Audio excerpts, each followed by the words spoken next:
What up, though? You already know how I go. Smash, like, subscribe, comment. I don't care what you comment as long as you comment you did. Shout out to all my supporters. Without y'all, be no me, no ifs, ands, or buts about it.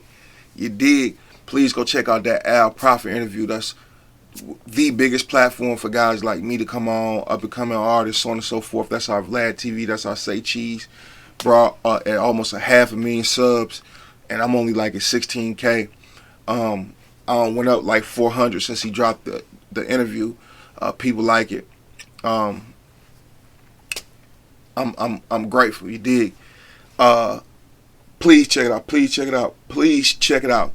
Make sure you smash them links down there, right here, or go type it in on Instagram. Make sure y'all hit me up. Continue to inbox me there in case I don't see y'all comments, because there's a lot of comments to be reading through. But I try to read through the comments, a video a day on my downtime. I just got to drop y'all some heat before I go to work. So I hope y'all enjoy it. Oh, Angelo Young Ill. I made him on YouTube. I posted a couple of my older videos on there for him. But go sub to him. We're going to drop some stuff on his channel, I believe, Saturday night. I'm going to pull up on him. This is going to be the best one yet. Like, if y'all like Tapo G, if you like IDX, you'll definitely love this brother. He articulated himself very well. Real stepper, big dude. I'm telling you, it's going to be crazy. That's somebody that's going to blow up. I think he's going to take off past me because he already got a vision for it. He just need the steps. You did what I'm talking about? So, y'all support me so heavy. Y'all went and supported Hot Boy Jesse so heavy. Hopefully you going to support this brother heavy, because he going to tell y'all some amazing stuff. He got 27 years in the penitentiary, and he a real stepper. I've been there doing a event or two of his, some situations that he went through, so I can verify all that for real, for real. Just like with Tapo G, he wasn't lying about what he was saying and what he did. Despite what y'all be saying in the comments, oh, I think you lying. I was there. I heard about it. So anyway, let's get into this video. It's called Penitentiary Games. And I'm going to tell you one of the penitentiary games people play that's very, very dangerous. That's why you can't trust nobody. So when you get in trouble, you get a ticket, right? So on a ticket, you'll go get heard for by the institutional judge, which is just another CO or a RUM or whatever the case may be, depending on what class the ticket it is. It's 3 classes. It's class 1, which is minor, petty. Class 2, a little bit more serious. Class 3, you probably could go to the hole for it if they want to send you to the hole for it, or you have to go to the hole for it, like a fight, like a stabbing, so on and so forth. So when you get convicted of these tickets, they give you loss of privilege days or top lock. The difference between LOP is that you don't have to ask to go to the bathroom. Like, you'll be in your room all day. You can't go to the day rooms. You can't go to recreational activities unless you've been on for 30 days straight. Then you get a 7-day break and then go back on for 30 days straight. In certain facilities, you can't even use the phone on your break if there's none on the yards, like at Chippewa.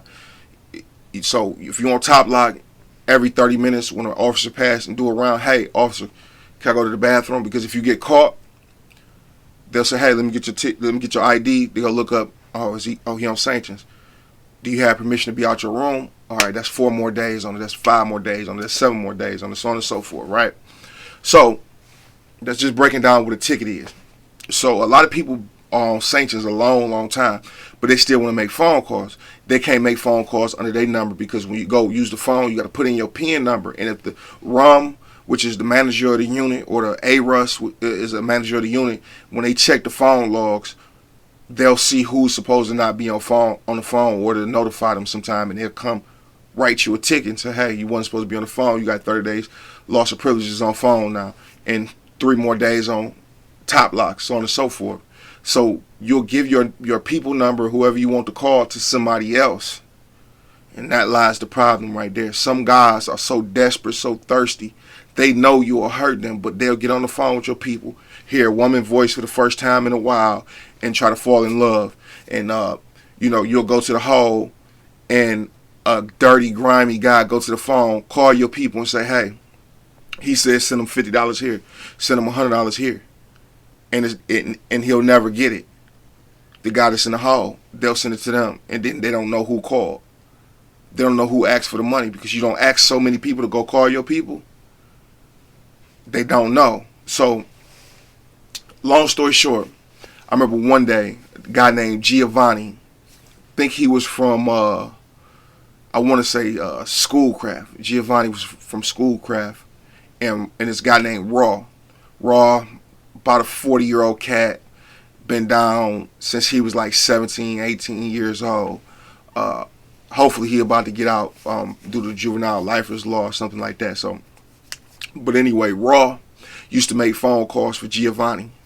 So Giovanni goes to the hole, right? He go to the hole. Raw get on the phone, tell his grandmother, that's treacherous, tell his grandmother, send me $150 to this Cash App. So she did it. Called her again, said, do you have another 150? She said, I don't really have it to spare, baby, but if you need it, I got you. But I can't send nothing else until the first of the month, and that's like 3 weeks away. So if you can't survive until then, I don't know what to tell you if you want the money now. Dude tell her, just send it.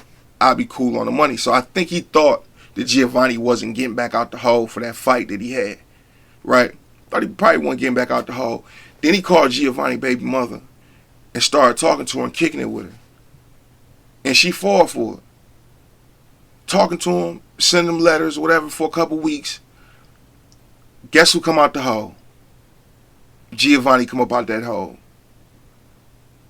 Go call his grandmother. She said, baby, did you get the $300 I sent you?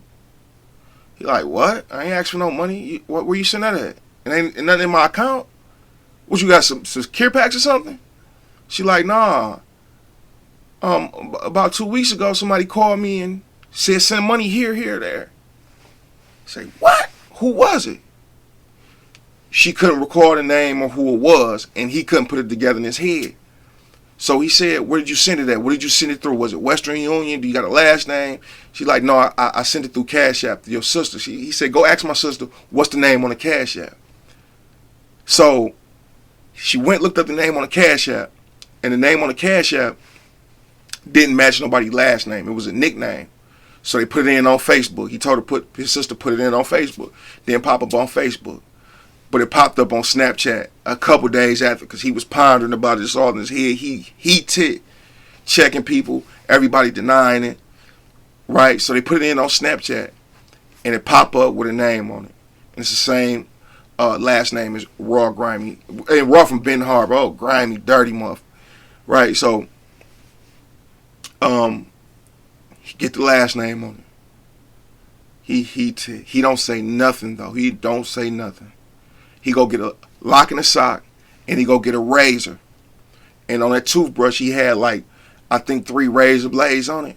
3, was it 3 or 4? I think it was 3 razor blades on it. Anyway, so he just talking to Raw. Everything cool. You know, little time passed by. They go into the cafeteria. Giovanni catch him while he's sitting down with his back turned. He going through the lunch line. The table's on the side.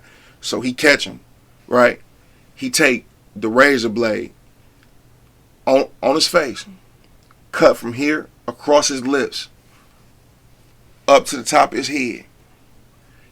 Then he nick his throat, hit him in his back, swing the lock and sock, wrap it around real tight. Got to beating him upside his head, beating him. Boy come out the cafeteria, head all swole, eye closed, lips ripped open. You could see his lips separating. He caught him right here, like, got it bad. So I end up running into Raw at the next joint at Marquette Level 5, and I seen his face. After the incident, he just didn't look the same. It looked like he was born with cleft lip, if y'all know what that is, when people kind of like nose kind of here and lip, like a piece of their lip missing or something. I'm not sure what really made cleft lip, but it's one of the worst cuts I've seen. And glad it didn't cut it in 3 places, but you could see the beginning of 3 razors, and I guess one fell off. You could see it go upside his head, like he got scratched by a tiger or a lion or something. Man, it was ridiculous. But when I seen it happen, dude had on a white T-shirt, and that white T-shirt turned burgundy with little white spots in it. You wouldn't even knew that it was a white tee if you were standing from a distance. You wouldn't have knew that was a white tee he had on at first. I'm like, man, But that was some grimy stuff that he did. It played his grandmother. Giovanni was about to go home too, but he just couldn't resist. I mean, like when somebody play you like that, when you got a lot of pride, you got a lot of ego, and then it's one of your loved ones, you want to defend them by any means necessary. And you know, his baby mother was filed too for talking to dude. Like, why would you, you know, you sending them pictures on JPEG, you doing all types of stuff. Like, I don't get some of these women, but it is what it is. How you gonna cheat on a guy in prison with another guy in prison? You know what I'm saying? That's crazy, but at least he got to see her for who he was. Hopefully he had the crib right now. That was about 2000, I want to say 16, 17. No, it's about 2016 or late 2015. I'm not sure or whatnot, but that's one of the worst slashings I've seen. Now I've seen the aftermath of slashes too, where guys got 4 cuts up their face, or they can't. I've seen the guy come out the cubicle.